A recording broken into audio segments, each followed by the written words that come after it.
Break के बाद स्वागत है आपका। चलिए बुलेटिन में आगे बढ़ते हैं। पंजाब विधानसभा में कल चंडीगढ़ की पंजाब यूनिवर्सिटी को केंद्रीय विश्वविद्यालय का दर्जा देने के केंद्र सरकार के प्रयासों के खिलाफ प्रस्ताव बीजेपी के दोनों विधायकों के विरोध के बीच ध्वनि मत से पारित कर दिया गया। इस प्रस्ताव का सत्ताधारी आम आदमी पार्टी के अलावा कांग्रेस, अकाली दल और निर्दलीय सदस्यों ने भी समर्थन किया। विधानसभा में पारित ये प्रस्ताव अब केंद्र सरकार के समक्ष उठाने के लिए भेजा जाएगा। विधायकों ने कहा कि पंजाब यूनिवर्सिटी पंजाब की विरासत है।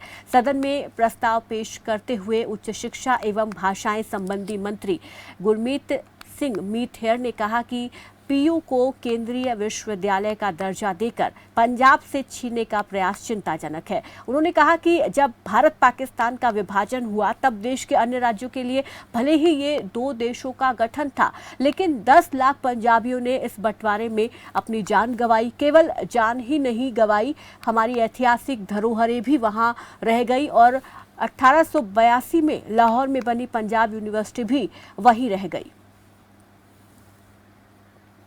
और इस पर ज्यादा जानकारी के साथ चंडीगढ़ से संवाददाता अनिल हमारे साथ जुड़ गए हैं। अनिल, यहाँ पर जिस तरीके से पंजाब सरकार आरोप लगा रही है केंद्र सरकार पर कि उनकी विरासत को कहीं ना कहीं छीनने का काम किया जा रहा है, प्रस्ताव तो सभी दलों की सहमति से ध्वनिमत से पास हो गया, अब आगे क्या हो सकता है, किस तरीके की संभावना? देखिए, फिलहाल जो कल प्रस्ताव पास किया गया था पंजाब विधानसभा में, उस प्रस्ताव को केंद्र सरकार के पास भेजा जाएगा और वहां पर इस प्रस्ताव के माध्यम से अपनी बात जो है केंद्र सरकार के समक्ष रखी जाएगी।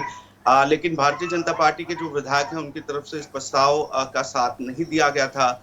बीजेपी के जो प्रदेश अध्यक्ष हैं अश्विनी शर्मा, उनकी तरफ से विधानसभा में कहा गया था कि सरकार को एक कमेटी बनानी चाहिए जिसमें शिक्षा मंत्री मौजूद रहें, वो खुद इसमें मौजूद रहेंगे और सदस्यों को इसमें शामिल किया जाए और केंद्र सरकार के समक्ष इस बात को उठाया जाए। अश्विनी शर्मा ने कहा केंद्र सरकार की तरफ से ऐसा कोई फैसला नहीं किया जा रहा है और जिस तरीके का प्रस्ताव पास हुआ है विधानसभा में, ये पास नहीं होना चाहिए। हालांकि चर्चाएं ये है कि मान्यता बदली जा रही पंजाब यूनिवर्सिटी की, इसको लेकर ही ये प्रस्ताव लेकर आया गया था। 1966 में जब हरियाणा और हिमाचल अलग हुए पंजाब से, उस दौरान ये तय किया गया था कि 20-20% पंजाब, हरियाणा और हिमाचल प्रदेश देंगे, जबकि 40% यूपी की तरफ से दिया जाएगा। लेकिन इसके बाद 1976 के आसपास हिमाचल और हरियाणा ने अपना हिस्सा देना बंद कर दिया और इसके बाद से लगातार जो पंजाब है उसका हिस्सा बढ़ाकर 40% कर दिया गया, 60% केंद्र की तरफ से इसमें दिया जा रहा है। अब ये आपत्ति जताई जा रही है पंजाब की तरफ से कि पंजाब जो यूनिवर्सिटी है उससे लोगों की भावनाएं जुड़ी हुई है, ऐतिहासिक यूनिवर्सिटी है पंजाब के लिहाज से। ऐसे में पंजाब जो केंद्र सरकार है उसे इससे छेड़छाड़ नहीं करनी चाहिए। तो फिलहाल प्रस्ताव भेजा गया केंद्र सरकार के समक्ष और देखना होगा कि किस तरीके से इसके बाद पंजाब सरकार की तरफ से इस पूरे मामले को केंद्र सरकार के समक्ष उठाया जाता है। लेकिन अनिल, यहाँ पर अगर देखा जाए तो इससे पहले भी कई तरीके के प्रस्ताव हुए हैं। बीएसएफ के अधिकार क्षेत्र को लेकर भी ऐसे प्रस्ताव पहले पारित हुआ, तो क्या लगता है कि इस पर कुछ बात बन पाएगी या एक तरीके से जैसे हमने देखा कि जब अधिकार क्षेत्र को लेकर प्रस्ताव हुआ तो उसी तरीके से यहाँ पर इस प्रस्ताव को लेकर भी देखा जाए, क्या कुछ नहीं होने वाला, इस तरीके की संभावना यहाँ पर जताई जा सकती है?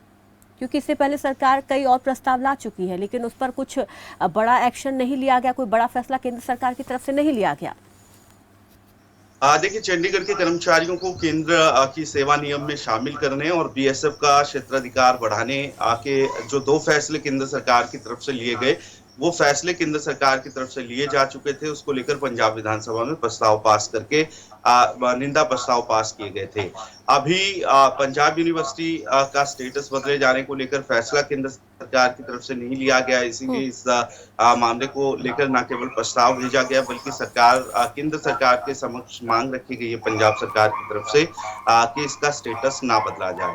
और इसके अलावा देखना होगा कि किस तरीके के प्रयास किए जाते हैं आने वाले समय में पंजाब के मुख्यमंत्री की तरफ से, शिक्षा मंत्री की तरफ से, और जिस तरीके की राय विधानसभा में जो विधायक हैं और पंजाब बीजेपी के अध्यक्ष हैं अश्विनी शर्मा, उनकी तरफ से दी गई थी कि केंद्र सरकार के समक्ष इस बात को उठाया जाना चाहिए। हालांकि अश्विनी शर्मा ये भी कहते नजर आए कि जो प्रस्ताव विधानसभा में लाया जा रहा है केंद्र सरकार के समक्ष ऐसी कोई बात नहीं है, इसलिए एक कमेटी बनाई जानी चाहिए जो केंद्र सरकार के समक्ष अपनी बात को रखे और पंजाब यूनिवर्सिटी पंजाब की ही रहेगी, ये तो भी उनकी तरफ से कहा। ठीक है, तो बीजेपी का कहीं ना कहीं पंजाब यूनिवर्सिटी को लेकर सपोर्ट जो दिख रहा है उसका भी हम कह सकते हैं कि शायद जब बात पहुंचेगी केंद्र तक तो इस पर फैसला लिया जा सकता है या सरकार उस स्टेटस को ना बदले। हालांकि आगे की संभावनाएं हैं, अभी कोशिश यही है कि इस मांग को सरकार के सामने रखा जाए। अब देखना होगा कि सरकार का इस पर क्या रुख रहेगा। बहुत बहुत शुक्रिया अनिल हमारे साथ जुड़ने के लिए, इस तमाम जानकारी के लिए। तो पंजाब यूनिवर्सिटी के स्टेटस को बनाए रखने की यहाँ पर मांग एक प्रस्ताव के जरिए